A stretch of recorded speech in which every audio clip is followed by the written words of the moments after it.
చీకటిలో నుండి వెలుగులోనికి నడిచిన రైతు సూరిబాబు కథ.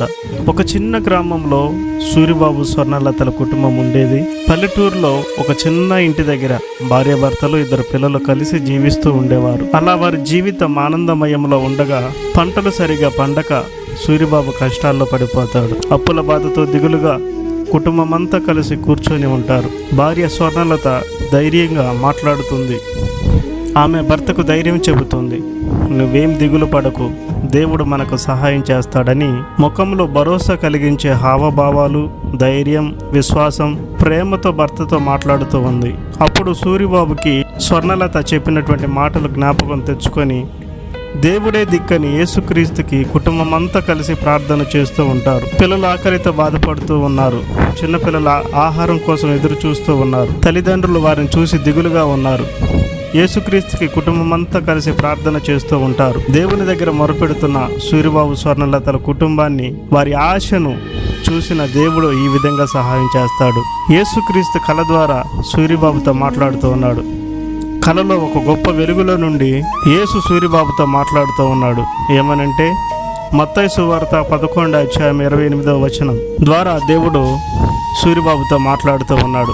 ప్రయాసపడి భారం మోసుకొనుచున్న సమస్త జనులారా నా యొద్దకు రండి, నేను మీకు విశ్రాంతి కలుగచేతునని కలలో దేవుడు మాట్లాడుతాడు. వారి ఆర్థిక పరిస్థితులను, వారి అప్పులను కొట్టివేసి దేవుడు వారిని దీవించి ఆ కలలో వెళ్ళిపోతాడు. మార్పు ప్రారంభమైంది. సూరిబాబుకి పంట బాగా పండింది.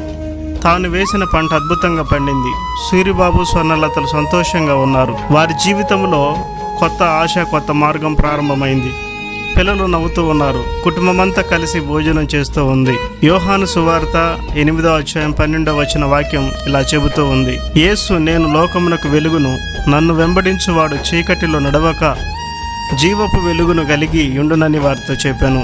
స్వర్ణలత, సూరిబాబు అంధకారంలో, చీకటిలో, తినటానికి ఆహారం లేని పరిస్థితుల్లో ఉన్నటువంటి వారి కుటుంబాన్ని దేవుడు ఏ విధంగా వెలుగుమయంగా మార్చాడు మీరు చూసి ఉన్నారు.